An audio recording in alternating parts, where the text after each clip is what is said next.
And good evening, good morning, good afternoon to wherever you're watching from here in the Philippines and from all over the world. And welcome to my podcast, the RJ Ledesma Podcast. In this podcast, I interview the country's pioneering business personalities and entrepreneurs to learn more about how they think about doing business, what are their success secrets, and can we hack those same success secrets?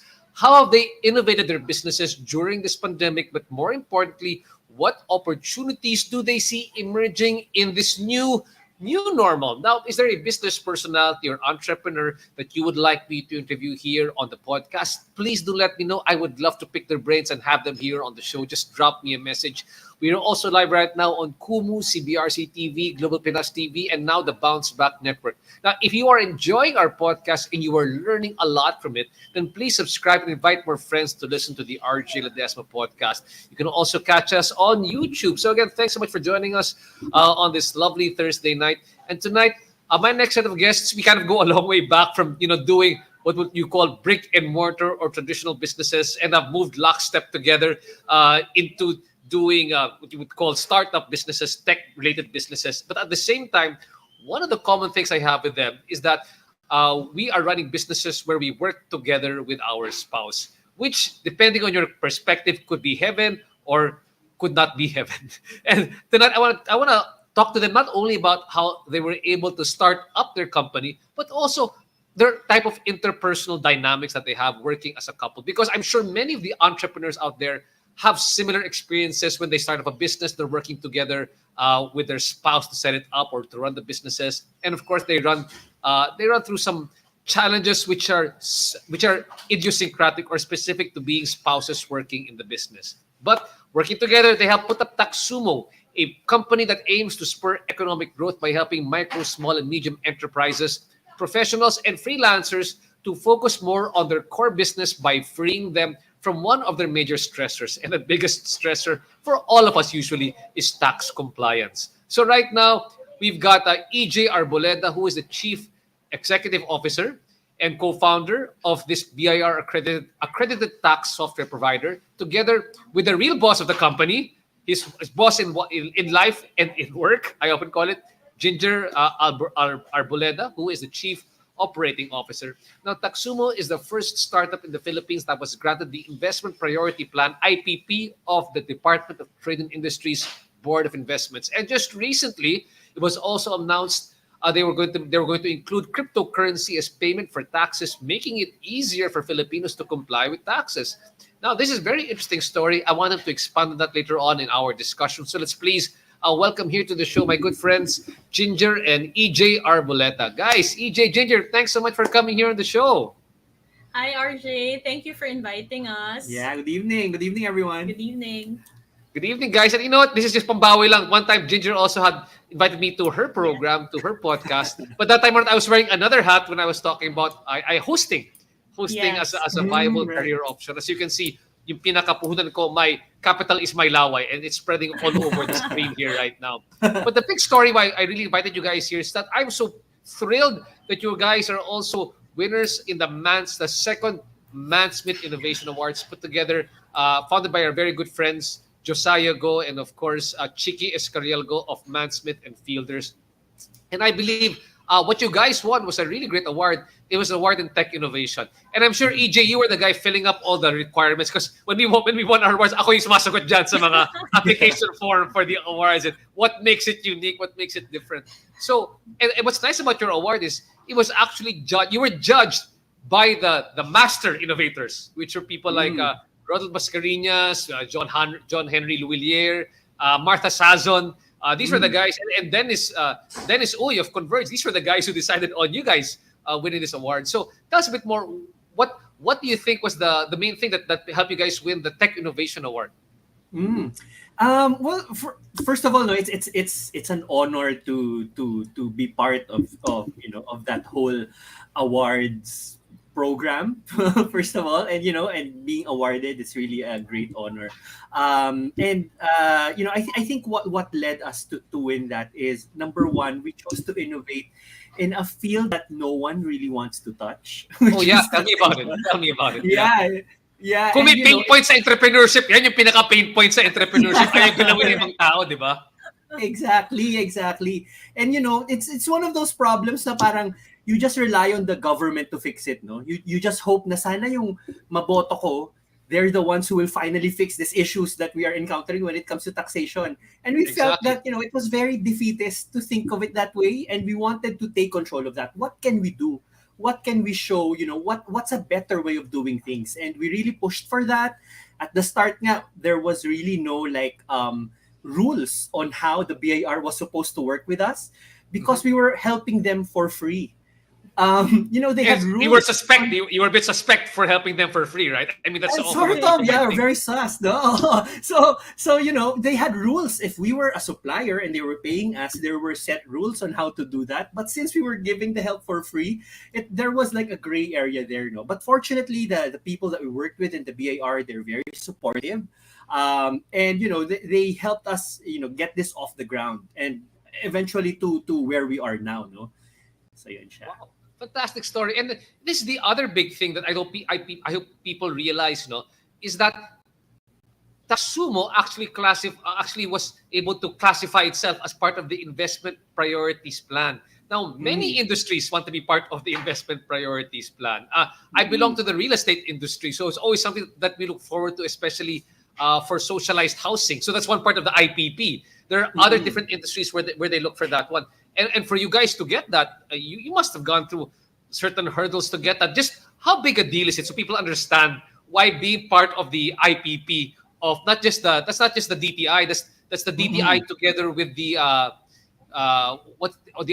investment, the board of investments. That's right. So how big a deal is it to actually be part of the IPP for Taxumo? Right. For us, it was very, very, instrumental in sort of like giving us more credence and gravitas, especially since we're dealing with the government. The fact that, that essentially we were part of that investment priority plan. And because of that, the government sees that there is value in what we are doing, in what we are creating. That allowed us to sort of push for innovation also within the government, within BIR. So they were very open also to working with us. And that helped a lot, being recognized for that. And you're right, no, there were a lot of hurdles. Like, I think we were the first one to be cloud-based.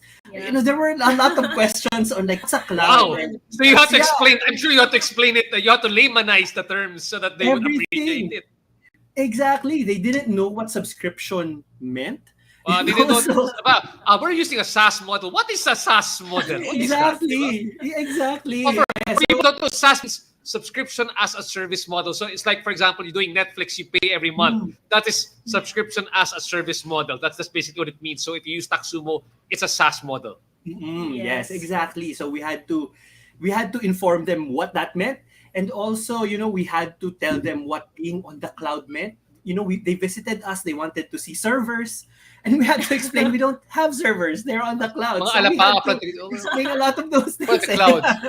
Yeah. But that was interesting because I think right now they're also approving a lot of other startups na.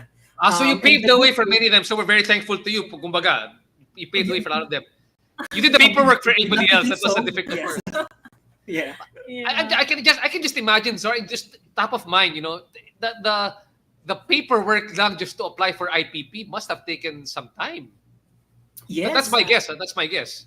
Yeah, that's true. Actually, to be approved for IPP, you could not be revenue generating. So for the first 6 months of the life of Taxumo, we were free because of that. We wanted to prove the model already. We wanted to get customers. So we gave it for free, but we didn't want to generate revenue because we wanted that IPP accreditation. Kumbaga. I see. What exactly happens when you get investment? If you're part of the IPP, what happens? What is the benefit to the company so people understand why? For me, it's a big deal because the board of investment said your game, diba? And I know how people have to go through so many hurdles for that one. But what is the end benefit to you, and what's the end benefit to the people using Taxumo if you are IPP? Right. Yeah, great question. So I think that the big benefit to us was that there are a lot of tax incentives. I was thinking ironically, that's not the right word. No, appropriately, I would say there are a lot of tax incentives that are provided if you are part of the investment priority plan. That's a lot of the incentives are that. That includes, for example, exemptions from income tax, exemptions from LGU tax. A lot of taxes. So it does help us, especially since we were starting out. We were trying to prove the model. It was very helpful in that sense. In a more macro sense, though, I think it was really helpful because it did give us more. It sort of recognized us as what we were doing as more official, and because of that we were able to it sort of paved the way for a lot of the services that we were able to create. So for example, of course we are working with the BIR, but we're also working with SSS, we're also working with Pag-ibig. So and that accreditation is a good sign to them, no. Kumbaga kung may red flag, that's sort of, I guess, a green flag for us. Yeah. Wow. And this is the other big deal that I announced earlier on as I was introducing you guys, that they can actually use crypto to pay their taxes. Is that right? I mean, for me, that kind of blows my mind because I don't know anywhere else, at least here in the Philippines, maybe other parts of the world, they're allowing crypto to pay crypto for taxes. But can you just tell us, how did this come about, and just what exactly is the mechanism where you're able to pay crypto? So they translate that you can pay by crypto, but then they've got to convert that to fiat currency. Can you tell me a bit more of how it works? Yeah. So RJ, like before it was announced, like a year ago, we were already into crypto. So EJ and I were both trading, cryptocurrency trading. So we also have our own gaming guild. So we have scholars under Axie Infinity and all of those things. So we were seeing that this was a market that would probably need our help later on. And usually their normal exchange, no, some people nga, diba, they don't have bank accounts, but these people surprisingly have their own MetaMask accounts. Now, MetaMask is like a wallet that you have for your cryptocurrencies.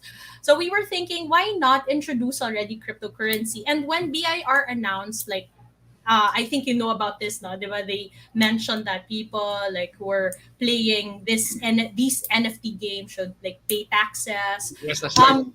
Yeah, we were actually already. We had a webinar already that was scheduled, diba, for that week. It was scheduled for that week. So, so we announced it, and we also, together with that, we accepted cryptocurrency together with our partner Dragon Pay.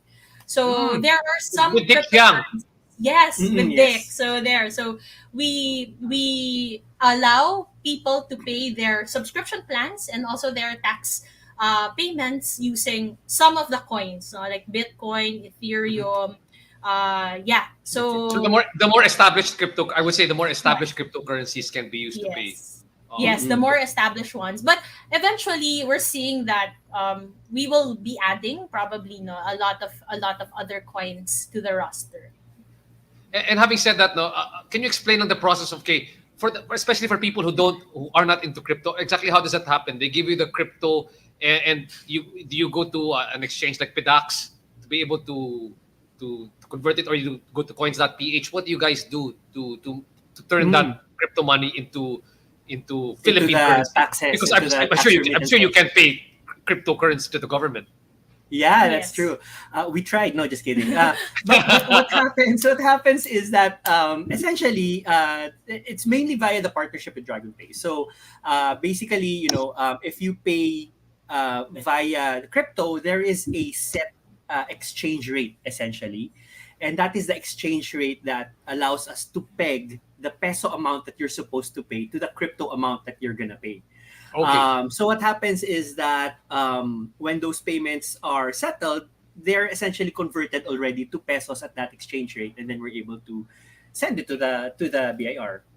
Wow, fantastic! Really great strides you've made with Taxumo. Thinking that the amazing part is that I recall talking with Ginger when this all came out, and parang at that time you're all just grasping at straws at what is the eventual Yeah. business. I mean, you've got a general Yes. idea of where you want to go, but to get there is a whole different story. And sometimes what you started out with is not where you end up going, but it's just as good, right? I mean, that's the journey of entrepreneurship, especially tech entrepreneurship. Now, well, let's talk a bit more about Taxumo. People are trying to grasp it right now. It's for tax compliance. I mean, that doesn't sound so sexy, no? But then, what does we often ask people, what's the elevator pitch that you had to give to people, let's say investors? How did you explain that to them, and why it was such a big deal to get into this tax compliance fintech startup? Mm. Well, the elevator pitch is essentially this.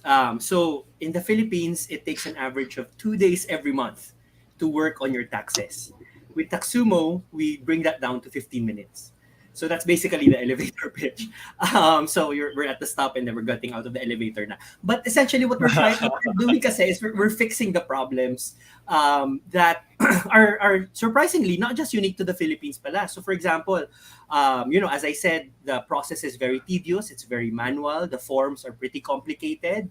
The processes are pretty, it's pretty labor intensive. And at the same time, there are a lot of changes that are happening. No, whenever there's usually new forms, new rates, new formulas that are released by the BIR, and you as the business owner, you're expected to know all of that. You're expected to understand, right. and because if let's say you have an accountant, and if your accountant, submits the wrong form, for example, it's not the accountant that's going to be in trouble. It's still going to be you, the business owner. The BIR is still going to go after you. So there are a lot of problems like that, and that was a problem that we encountered. Actually, Ginger encountered herself in her small business, and how we're solving that is, we're essentially just bringing everything to the web.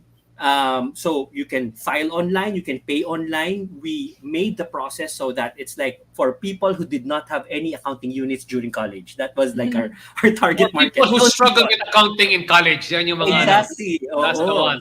Exactly. So, we made it really super easy. And at the same time, we know that the struggle is there when it comes to all of these updates that are happening. So the idea behind it is that, okay, you just use Taxumo as is. We'll take care of the changes that happen. Everything will just happen in the background, and you're going to be assured that it's the latest forms, the latest rates, the latest everything that's being used. So as a business owner, mas kampante ka. You don't need to worry na tama kaya, na file ba, nabayaran ba, and at the same time, you can see all of the confirmations from the BIR, from the banks that these are already paid, etc., and remitted. So they're all on your Taxumo dashboard. So this was a tool that we ourselves wanted as business owners. Sana may ganito. I hope there was something as easy as this. And since there was none, we thought, hey, why don't we build it? And that's what we have right now. Yeah. But that's how the entrepreneurship story goes. Now let's talk a bit more about your entrepreneurship story, because it doesn't start off with Taxumo. It begins even before that one. And I remember my first encounter with Ginger was not even Taxumo related. It was actually with relation to my current business, which is Mercato, right? If I recall correctly, because that was many years and a couple of children ago, right, Ginger? Um, so let's step back a bit more. And from what I understand was that EJ, you were actually in the corporate world, right? You were in the Mm-mm. corporate world, and then Ginger, before even Taxumo, before even entering the entrepreneurial world, it was more if a personal. I wouldn't say incident, but more personal circumstances which led you to become an entrepreneur. Can you tell us a bit more about that one? Because it's such a great story to tell Yeah. people. So actually, RJ, before I was a banker, I failed to tell you, no. So I was part of one of the innovative banks in the Philippines. And then I decided to resign, not because I had a great time there. No, I was a product manager. I was handling a lot of products. I was creating a lot as well. But I resigned because I wanted to focus on the family. So I was pregnant at that time. So Manila Workshops, my business where I met you, it was an events management business where I conducted a lot of learning events. So the reason behind that was I was actually going through what I wanted to start as a business. So I didn't know. So I invited friends to talk about different businesses. And then I realized that it was Manila Workshops that I wanted to do. So fast forward, I had trouble with my taxes. So that's when we identified the pain point. So I was telling EJ, like, a person who wants to focus on growing the business, focusing on like the passion that they have, be it like baking or like in my case, events planning, we can't really grow the business because we have to think of like the financial health of the business. And wala naman ako, even if I was a banker before, I didn't know like how to do my own accounting, like business accounting per se, you know. So I showed him and then he created that system, which is Taxumo nga. So I remember the first time that we created Taxumo, as you mentioned, we pivoted, di ba? You mentioned like there are some businesses that you think na this is it, but you actually pivot to something else.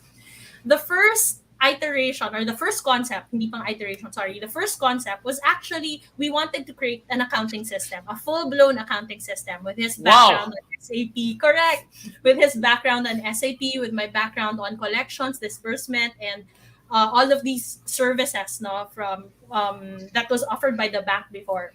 So we were saying, oh, let's offer that. But then we realized there are a lot of services already, accounting softwares available for the big guys, no, for the large corporations. And then we realized that we wanted to help the little ones, no, the MSMEs. So that's when we created Taxumo. And I remember we were testing it. Validation is a very important part of like the entire business process, the business life, the business cycle, the life cycle. So we were creating our rudimentary product just for validating was actually a Google form. And we sent it to a lot of people. And then in the back end of it all was us and our CPA partner like manually computing and then later on like presenting it in an automated way that time. So that's how we validated the product way back. So yeah, our journey really was we started our this journey, no, it was really because we wanted uh a world where our children, you have children also, RJ. So we wanted a world where our daughters could thrive in later on. They could be whatever they want to be. If they want to start a business, it would be easy for them to start a business. And also, if they want to be employed later on, it's fine. No? So we sort of want to pitch in and see that change that we can create. And now that I see the story, it's really great. I didn't have to prompt you too much. I guess you've been to so many of these interviews where they ask you about the story of the company. And I love it. It was very nice and concise and how you put it all together. Um, I'm interested now to find out, you know, I would call you guys just like myself. I'm sort of like a serial entrepreneur because sort of like one business leads to another. Some you Yeah. take the lead, some you take the back seat, some you're just a supporter of that business. Like for example, in my case, there's Mercato, but I also have my Enter PH business, which helps foreign businesses set up shop here. And it just came from, it doesn't have anything to do, but it was an opportunity which I saw. Then Easy Franchise, my online platform for franchising, is also an opportunity which I spotted.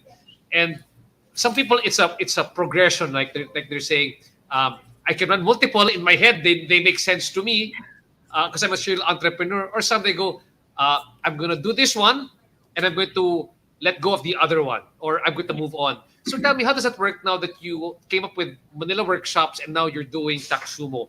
Did you continue the business? Did you sell the business? What is how does it work now that you started off with Manila Workshops and going to Taxumo? Yeah, so for Manila Workshops, it's still there. Prior to the pandemic, actually, we decided to go to a more B2B model, so more business to business. So we offer workshops now for corporate clients and government as well. So it's still there. So I have the thing about that business is already have people running it. So early on, I already created a lot of systems. So the systems are in place, like people are in place. So I don't need to sort of like focus on that. Now all of my attention, like 90% of my attention really in terms of like business wise, it's in Taxumo. So I'm helping EJ grow the business. Like how we work naman together. It's really me focusing on the operational aspect, on relationships, on building relationship and biz dev. And he naman, it's more of the direction, talking to investors and really, setting the direction for the team. So that's how we're doing it right now. Aside from that, pala, sorry, RJ, no. So EJ and I also do content creation. So we have our channel where we talk about financial literacy. But when you look at all of these things that we do, it's really about helping the micro, small, medium enterprises with with what they're doing. So be it taxation or be it content or be it learning, it all focuses on one particular aspect, which is helping them out. Yeah, and I can see that, similarly, it's sort of like you've got an ecosystem of what you do, but it all revolves around basically financial literacy or helping. It's an advocacy and a business at the same time. So I can see exactly where you're taking it, because my one works in the food and beverage industry, but taking the same track. So what you've got right now is you were saying that you've got the workshops, right? Manila Workshops. You've got your own blog, YouTube content creation. You've got also as well Taxumo. But you said you've got other things outside of that one. I'm just very curious. How do you run the guilds, or what you're doing where you're training people for that one? How does that all play into the picture, and how did that come about? Yeah. So that one naman, because one of our co-founders is actually very very into crypto. He's been trying to convince us since like 2017. I wish we listened back then because Bitcoin was much cheaper back then. But but he was always there. He was always sort of like telling us this is what we could do with crypto. And finally we listened, and we looked at the play to earn as a mechanism. It was interesting for us, first of all, because we are gamers. It's we do enjoy playing games as a family. Before pre-pandemic, we would play a lot of board games with friends. Post-pandemic, a lot of it is like video games right now, and with our daughter. Post-pandemic na ba? Post na ba? I wish. Or amidst the pandemic, parang ganyan, di ba? Amidst the pandemic. Yes, oo nga naman. Yes, so that's the only like interaction that we can do, no video games. So it was sort of natural for us to look at play to earn. And that became our introduction to crypto, actually. Because of that, we understood, hey, what are these tokens that we're earning? And then how do we eventually turn this into cash again? What's ETH? What's Ethereum? What's Bitcoin? And then, we sort of like immersed ourselves in that world. And that's how we understood it, which I think is common with a lot of entrepreneurs. They will jump into it head first, not knowing anything, and then they'll just sort of learn as they do it. No, and that was our experience. Learn on the fly. I mean, that's part of the experience, right? For many of us. Exactly. So that's what happened with us. We learned on the fly. And then we saw, there was a scholarship model. We didn't invent that model. But the idea there was that, there are people who could afford the assets in crypto, and there are people who have the time to play those play to earn games. So the idea here is that, you bring those two together. So we had people who had those assets, basically the axes in this case, the NFTs, and then we also had people who wanted to play, and we brought them together, and they would play. And as a game guild manager, what we do is we help those players improve. We make sure that they are maximizing the assets. And the nice thing about that model actually is, like, for example, for us, like 60% of the earnings actually go to the players, which is like in the world of capital versus labor, this is like, labor is actually earning more, which is always nice to see.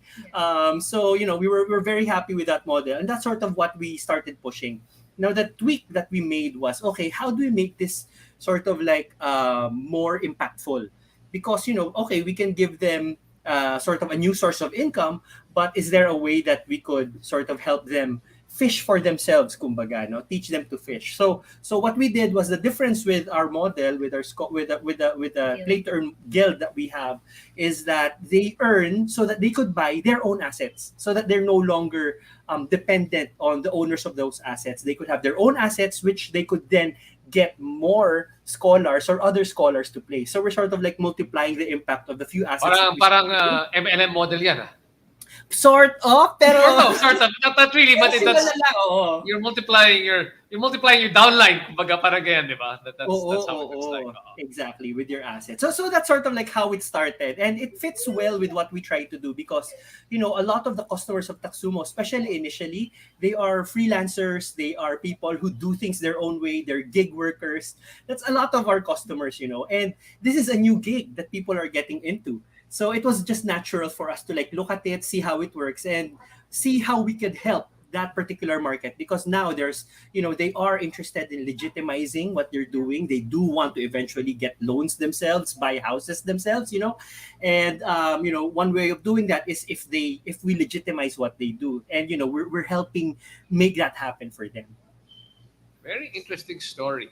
Now, there's another interesting part of this journey, which I like for both of you, and that's the husband and wife tandem working over here. And as you were talking earlier on, it really resonated with me, because that's basically, I think, and this has been in previous talks where I have husband and wives talking over here, or people talking about the strength of women in organizations, is that the women are very good with organizing things, or seeing literally the details which I cannot see, right? Because I can just see big picture. And that's what Ginger was talking about, and you were saying that that's what she does. And then for the company, what you see is sort of the big picture. You shake hands, and that's what EJ does. There's actually a book, why women can't read maps. And I forget the full name of the book, but basically it says that men can't see the details, right? So you ask them to look for something. I can't find my glasses, and it's right in front of them, because they see the big picture, but they can't see the small things. And the women can see that one, but then because that's how they're just oriented, diba? But at the same time, reading a map, or a technical map sometimes, or something like that one, men's brains are wired more for that one. So tell me again, this is a story I want to hear for you guys. Did you start off when you worked over here, EJ, were you already working with JJ from the very start, or were you still doing corporate work? And what brought you in? And why work with your wife? Not that it's not a good thing to work for your wife, but why work for, or is it a work for or work with your wife? So tell me a bit more, EJ, how EJ, Ginger, I don't know, baka may he said, she said, Jan, but how did you eventually end up working with your wife? Yeah, well, ako personally, of the two of us, Ginger is really the serial entrepreneur, no? As you've said, like when she was a child, she would sell headbands that she created herself. Like that's her DNA talaga, like being an entrepreneur. So at the start of like our entrepreneurial journey, it was really Ginger who was dabbling in, not dabbling, but really immersed in that business world. And me as a corporate guy, I was the one who was bringing in the more steady income, kumbaga. Yeah, No? And I think there are a lot of couples who have that similar model. Eventually, though, I guess I'm not sure if you could call it like a midlife crisis or what, but a quarter life crisis. I don't know. But eventually, you start to crave for a feeling of contribution. You want to be able to, not just provide for your family, but eventually you do want to sort of leave your mark in the world. And I was inspired by Ginger because she was doing that. Wow. She was helping. Maybe number 3 right there. Yeah. But yeah, she was helping. She was helping a lot of entrepreneurs, and it was very inspiring. So I thought, hey, I could, if I could do that as well, I think that's something that I would be interested in. And that's where Taxumo. That's how we started Taxumo. I think in our relationship, Ginger's strength is really that she's very good with relationships. She's very much like you, RJ. So it's like you guys. Like you're the yellow pages of Metro Manila, basically. You know everyone. So she's very much like that as well. And she's very good at maintaining those relationships and all of that. No, me, I'm more of an introvert, so that's not what I do. But I am more passionate, I would say. Not really necessarily more passionate, but I would say that I give a lot of weight on like the product and how to make it work talaga, and how to make that happen, and how the pieces fit together. So Yeah. how can we make a corporation that will actually do what we set out to do. And that's sort of like what I'm bringing naman with me, given my corporate background as well. So yeah, and Ginger naman, of course, you're right. She is very detail oriented. She knows like operations like the back of her hand. But as I said, relationships is really her bread and butter. There's a lot of what we were able to accomplish, especially with partners, is because of the relationships that she has been able to build. Yeah, to add to that, like I think EJ's strength naman RJ is really data. He's very data driven. I think in a company like this, like Taxumo, or in any tech startup, you need people who are data driven. Because all of your decisions, like especially he, diba? I mean, the final decision is usually the CEOs, diba? You have to make the decision. So he sees things, he makes decisions based on obviously the numbers that he sees. No? In my case naman, I think, yeah, I would agree. Like my strength is really talking. When I talk to partners, I can already see the opportunities, like how we can partner, how we can Okay. possibly I, integrate. I, I, I feel you there. Exactly. Like you said, Yeah. no, that's where you and I get along, because it's sort of like when I talk to Ginger, EJ, we can see the same thing kaagad. When she talks, Yeah. we can see Sure. similar opportunities Sure. kaagad. Diba? Yeah, so that's how it is. So, but in terms of like the dynamics, no, like I think a lot of people would ask, like, were we like this, like easygoing, like the flow is perfect, no, between like how we work together. In the beginning, it was really hard. We would fight a lot, to be honest with you. Though we would fight a lot because Even you have stopped fighting already. You still aren't continuing to no, fight. no, we We fight have less now. we fight. No, no. Because if you're gonna say that you're not fighting anymore, I would call you liars. Call you big fat liars right there.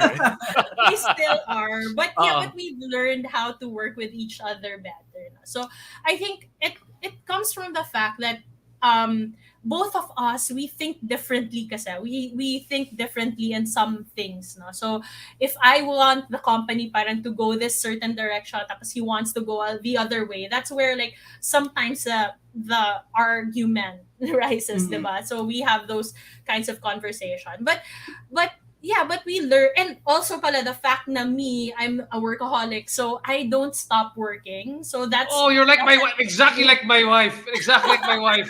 yeah, She'll that's sleep an at 2, issue. 3 a.m. as if she doesn't get the work done. And I can do this tomorrow because I gotta rest. Yeah. So he's very particular with that. So that's why one of our values really in the company is work-life balance. So he makes it a point. Saan ka nakakita ng boss? Like he emails our employees if they email in the evening na, why are you still working? Can you please do this tomorrow? Ganon siyang klaseng boss, no? So he's very easy to work with. Basta results, no? Because nga, he's very data driven. He needs to see the results. So that's how it was before. But now I learned to temper myself. I respect the family time that we have as well. So I stopped working at a particular time already. And then, yeah, so there. I get that. And then, well, for people watching us here right now, also for some insights, and it's not perfect. Doing a relationship where you're working with your spouse it's going to be, it's a joy, but it's also a constant struggle. Are there any sort of, what have you guys put into place? Because even for me, I mean, we can say it one day, but it doesn't get followed, because particularly because you're a spouse. Where do you sort of draw the line from what is, when can we stop talking about business and we start doing personal stuff? Because it ends up sometimes you're in the bedroom at 2 a.m. and somebody's working on the computer, or even in bed, you're still talking about business. You're going, not anymore now. What do you got? What guys can you share about that one? I mean, And I can't say for myself that I know the perfect formula because we're still working on it. Yeah. Mm-mm. Correct. That's a very good point, RJ. This is what works for us, and we can't Correct. say that this is something that works for other couples, no. But I think one thing that one key thing that we realized early on was that any form of dissent or like a different opinion doesn't necessarily equate to your partner thinking less of you. Because I think that's I what like a that. I lot like that. Let me take down some notes. Sige, okay. Yeah. Para mamayang gabi yan. Para mamayang gabi. Okay. yeah. Yeah, Guide. because I think that's what happens with a lot of couples. That's why they say don't work with your friend, don't work with your couple, because just because you don't support the idea wholeheartedly, automatic, oh, so you think I'm not capable, huh? They equate it already with that. So I think you have to learn to accept dissent and to think that it is good. The fact that there is someone that there is no groupthink in the organization, that's a very good thing, because the last thing you want is that you're surrounded by a bunch of yes men. Yes, And man. Or echo chamber. yeah, exactly. And you don't know pala, you don't realize that you're driving things to the ground already. But everyone's saying, no, boss, you're so good. That's the last thing we want, no? So I think it's very healthy to understand that just because your partner has a different opinion doesn't mean that they love you less or that they won't support you if that's the direction that eventually the company. Vanessa, are you listening? No, just joking. Yun. And also maybe to add, sorry, one last thing.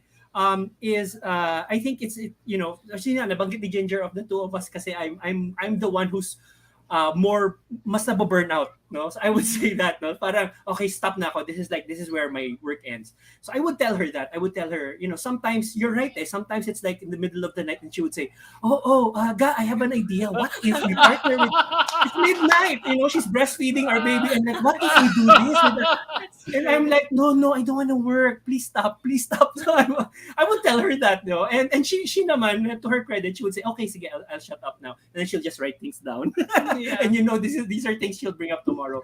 But I think that setting those boundaries and those borders are good, because at the end of the day, you do need to work on your relationship as a couple outside of your business, because you already are spending so much time because you are working together. Yes, So yes, you agree. still have to, so there's like extra nurturing that happens, for the relationship to really still thrive. And that's something that is still unavoidable. Just because you spent 8 hours together doesn't mean you won't have a date night anymore, no? So, you just Okay, have to ba? make sure that there are boundaries.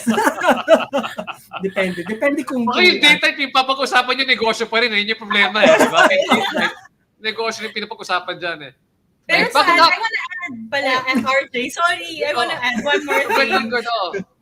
Because he was saying na yun nga, couple, no? Pero from my perspective, also siguro a thing to note is you also have to look at yourself, no? You have to develop yourself as well. And as a woman, normally kasi, di ba, we tend to sort of like seek validation, especially from your spouse, na parang tama ba tong ginagawa ko? And I was like that, no? Like starting Manila Workshops, I didn't know really how to handle a business. I was asking him a lot of things. Tama ba to? You just want kasi the validation. And even if Oo. he was in corporate, wala rin naman siyang alam, you just want like, tama yan, go, diba?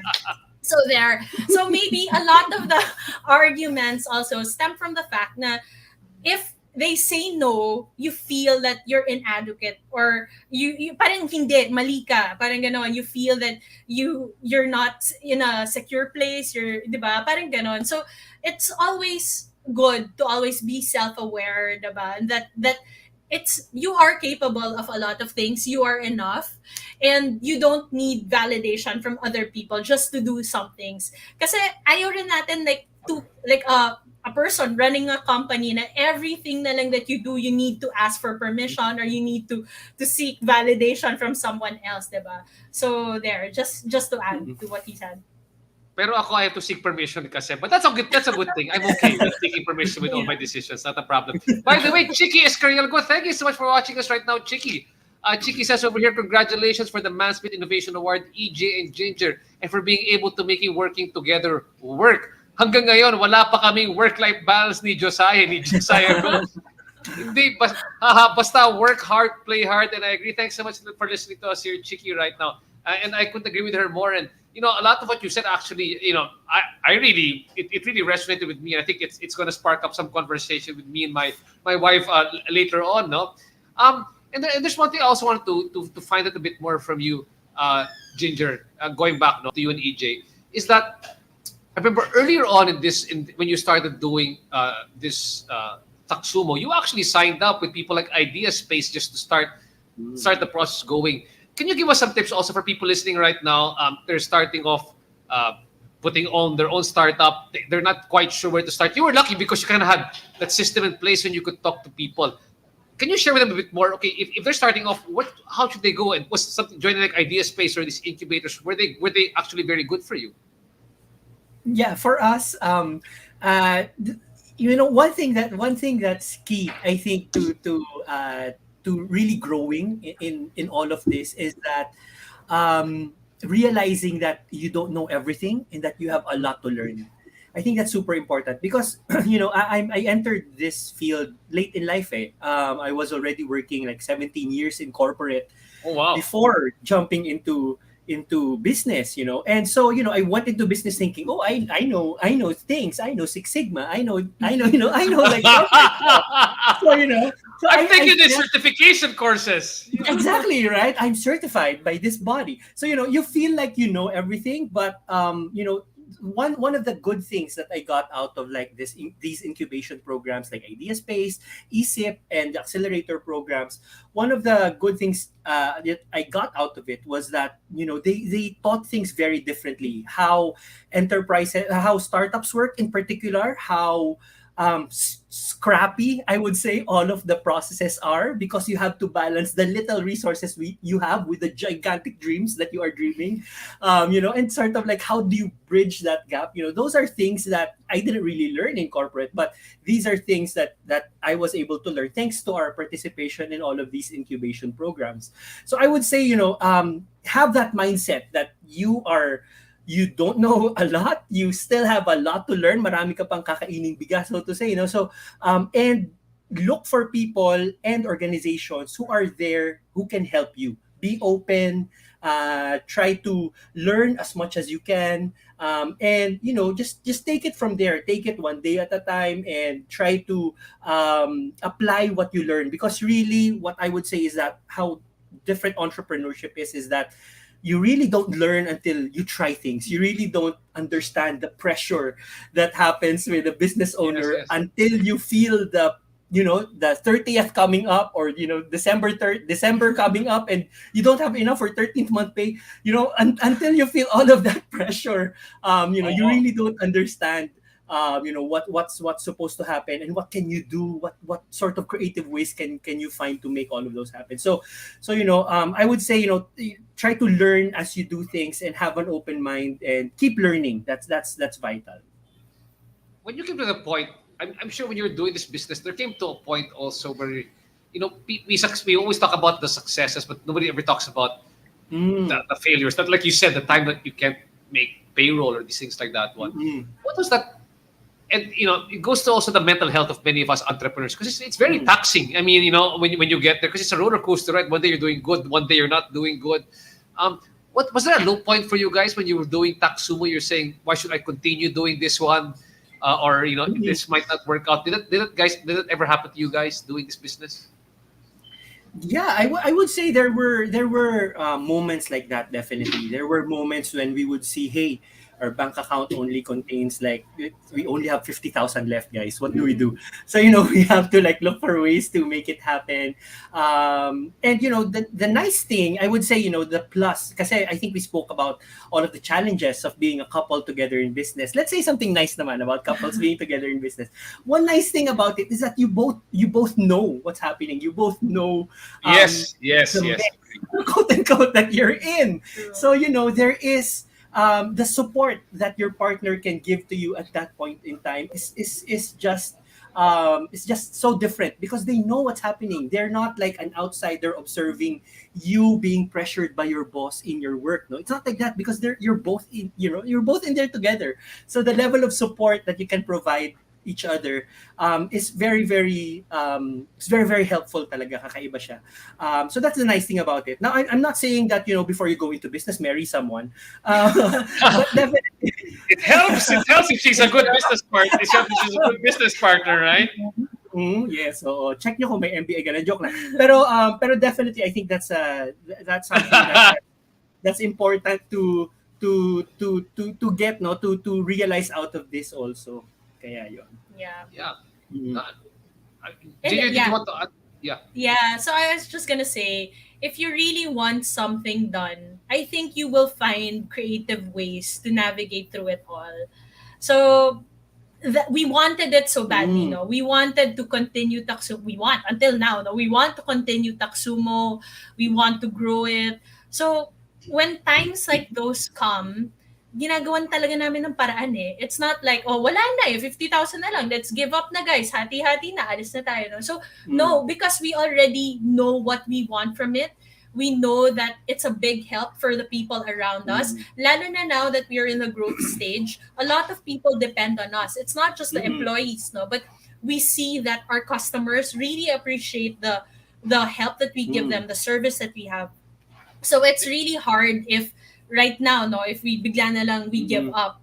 So yeah, but yon, having said that, it's if you want something so badly, you'll look for creative ways. Yeah, that's what I was going to say, diba? You're out of the box really becomes out of the box talaga, diba? I mean, whatever you can do to come up with that one, I think that stretches the entrepreneur's brain, eh. And then, yes, that's true. Kumbaga parang muscle memory yan. You look back at this time na parang if I stretch it this much, I can stretch it again, diba? I mean, Exactly. Correct. It's there ready right now. Well, this has been a really, really great conversation, and I wanted to bring it now a bit more forward. And you know, from where you guys are sitting, you're seeing business opportunities from two different aspects, I would think.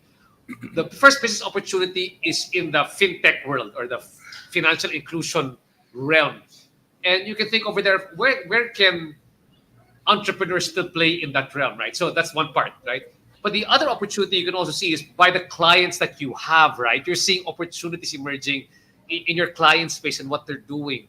So if there are entrepreneurs here listening right now, or people like EJ considering, okay, I gotta leave work. I think I can do this business here, or there's still some underserved or unmet opportunities or pain points that are out there. What are these business opportunities that you're seeing emerging in this new normal from your perspective?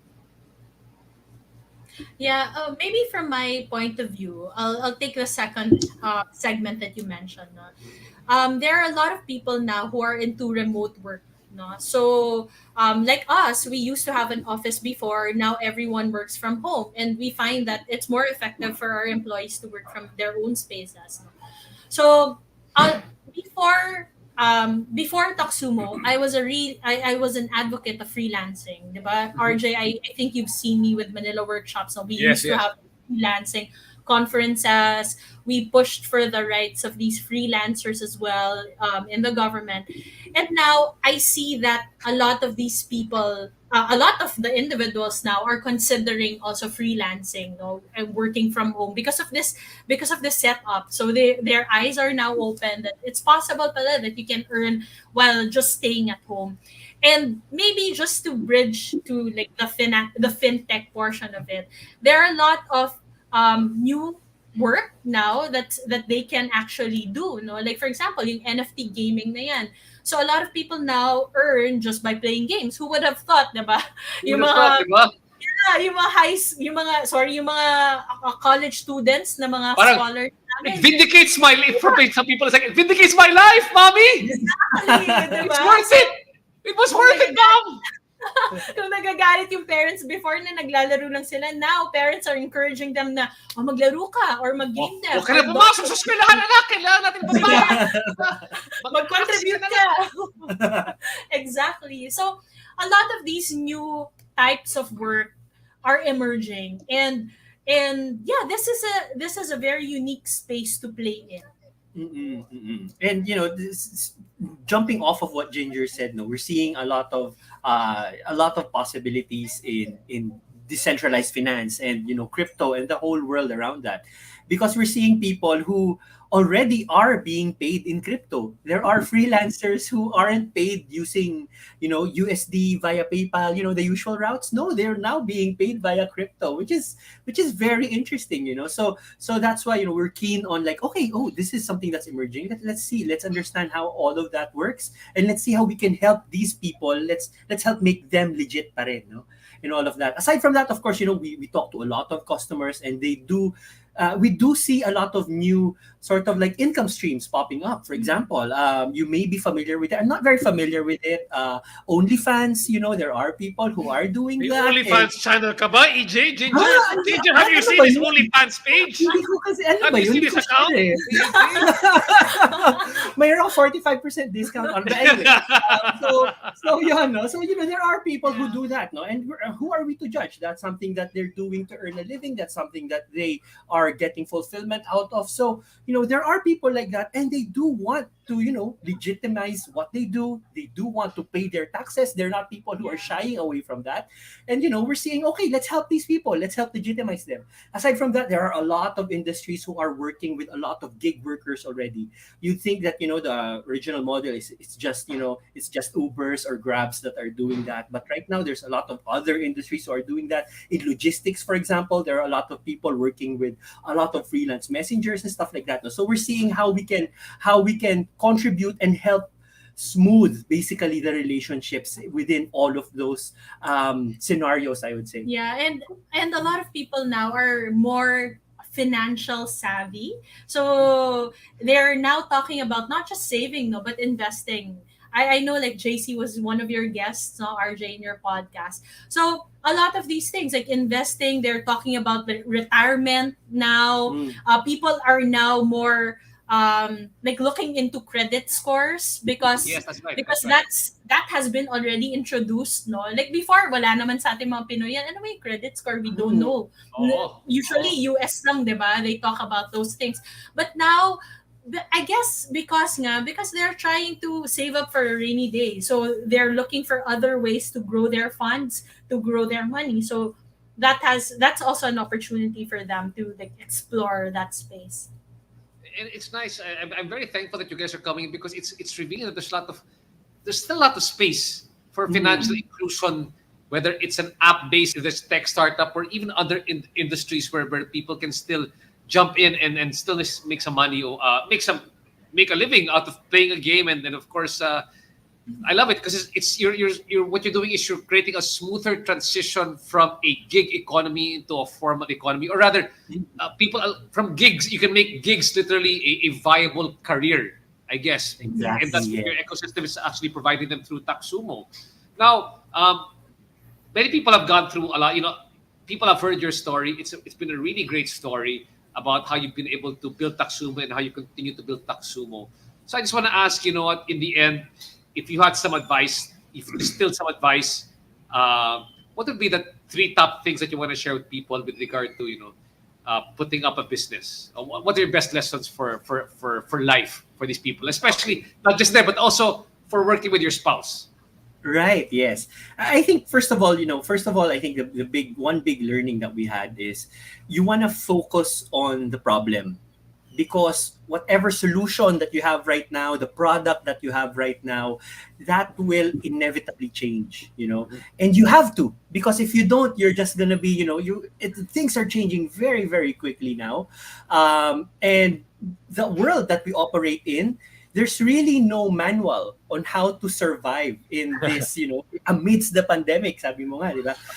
And the only way that you can do so is if you try many different little things, see what works, and, pursue whatever works, no? And I think, that will result in a lot of changes to your product. So what's important is that you don't fall in love with your product, you fall in love with your problem. What are you trying to solve? Because there's still, maybe that like the form of that solution will probably change, and that should be okay with you. I guess the next one, and I touched on this a little bit, is I focus on learning. Even though we've been doing this for around more than 5 years now, I would say that we still don't know a lot, and it's important that we keep that mindset, because we have to learn, especially since the world or the industry that we're working on, this field that we're in, there is no precedent to what we're doing. So really, the only way for us to learn is to try things out and see which works, no, and sort of learn from that. And really, that focus on learning, I think, is vital in creating a thriving business. Yeah, Really and great. probably the last thing is going back to your why. I know this has been said like so many times already by a lot of people, no? And I'm sure even your guests. But we can't stress enough kasi like really going back to why you started the business, why are you in this? Because during challenging times, that's the only thing that you can Oh really yes, look yes. Oh back. my God, yes. Yes. Yeah. 'Di ba? So bakit ba nandito tayo and we're not we like kami ni EJ, we know we can easily go back to the corporate world and work, no, and earn lots of money. But why are we doing this? It's really for the change that we want to see, the impact that we want to make in other people's lives. If we won't do it, who will, 'di ba? So yeah, so that's probably it, no, those Mm. three things. Mm-mm. Wow, really, really great story, guys. Thanks so much for sharing with us all these great details. Again, congratulations on your Mansmith Innovation Award. You know what? I just recall that right now, if people want to try Taxumo, if any freelancer wants to try Taxumo, how can they avail of Taxumo, or how can they use the Taxumo services? Yeah, so just go to www.taxumo.com. If you want to talk to one of our customer advocates, we have a little chat box in the lower right portion of the screen, or you can also email us at customercare@taxumo.com. Again, thanks so much, EJ and Ginger Arboleda of Taxumo. Really great insights that I gained from this. Thanks so much for joining us. Again, good luck, and I look forward to working with you guys more and more and finding ways that we can converge and create better ecosystems to help our small entrepreneurs survive. Again, this has been RJ Ledesma. I will see you guys, and you can hear from me again in my next podcast. Again, thanks, guys. We'll see you on Tuesday for the next podcast. EJ Ginger, hang around. Bye. Thank you so much, RJ.